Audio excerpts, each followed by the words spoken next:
covering the Brooklyn Nets. Girl was shooting threes when coaches were yelling at players who shot. Colin, every time I appreciate the kind words, but it always makes me feel a little old because that's like a couple of years ago. It felt like I was in college.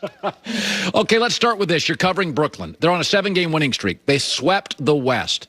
Are you guys even a little surprised that it's all worked and gelled this quickly? I am surprised in the ways in which they've been able to gel and how they look on the floor, the type of wins that they were getting on the West Coast, considering the fact that Kevin Durant has missed the last 5 games. Yeah. He's missed 8 of the last 9 games. So the West Coast trip you're talking about, he played in one of those games, the first game against Golden State. This group is playing harder.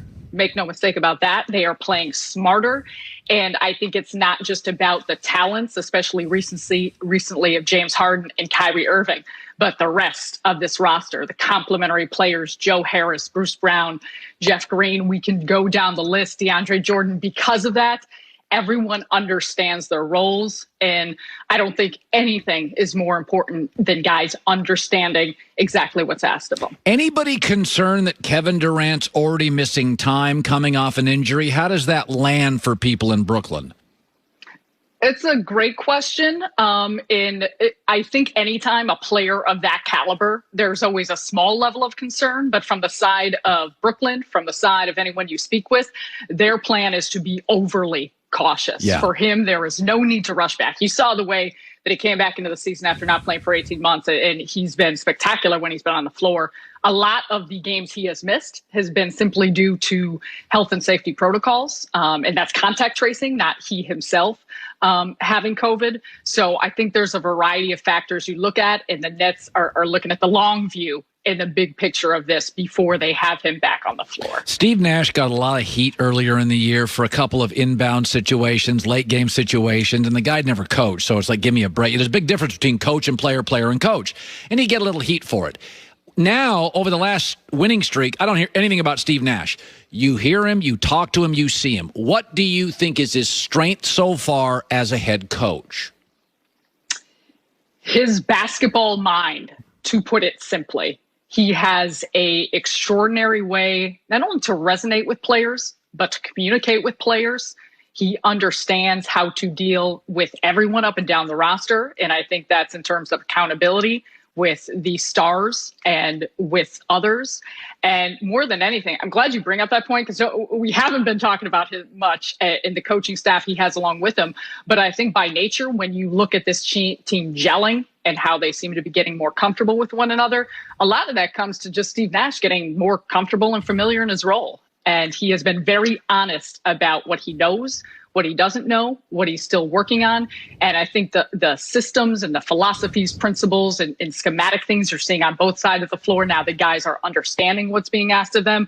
The implementation of that, I think, to this point has been impressive. You know, we were just watching LaMelo Ball, who Joy thought would be great. I didn't. We've watched Zion, who I loved. I think both Joy and I did. And it's funny, they're both very offensive-minded players. Zion's not much of a defensive player. And there was always this sense, covering the NBA and watching it for years, that you had to really be able to rebound and defend to win a championship. But, you know, the rules, Sarah, they've all changed. We got a scrunched-up schedule where everybody's fatigued, so nobody's playing defense. And I wonder, it does feel like part of the benefit of Brooklyn is this schedule this year is, listen, they're just too gifted offensively. There's less film study. There's less coaching. There's fewer days off. Everybody's fatigued because the schedule is... It kind of, when I watch this team, I'm like, they're just a headache. You don't get the extra day of rest to guard these guys. Does it play out? Are you concerned at all? It's a little bit of a tinderbox emotionally because these are 1 ball, 3 stars. How do you dance on that, knowing everybody gets their complement of shots over the next 4 months? That, I think, is the last thing on any of their minds. And some of the biggest reasons, Kevin Durant is one of the most versatile players. The prowess he has on the offensive end, we can go on forever about, but he can fit in with anyone.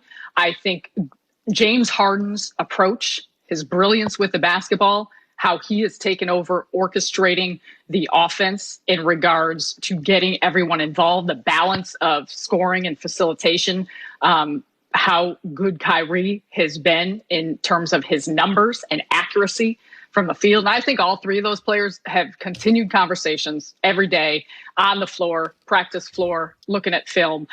So none of that concerns me, especially given the examples that we've seen on the floor offensively. Defensively, to your point, I think we've seen improvement. A lot of it has come from positionally how they're playing, the scheme they have in which they're switching 1 through 4, 1 through 5. But so much of the defense has improved because they're taking care of the ball better, less turnovers, less second chance points, less extra opportunities for other teams and putting pressure on that Brooklyn Nets defense. And that's the thing that I think has to continue. All right, Sarah Kustok, who, by the way, covering the NBA for a long time, first woman named a solo full-time color analyst for an NBA team. The Nets broadcasting team, by the way, has won Best NBA Broadcasting Team like 1,000 times.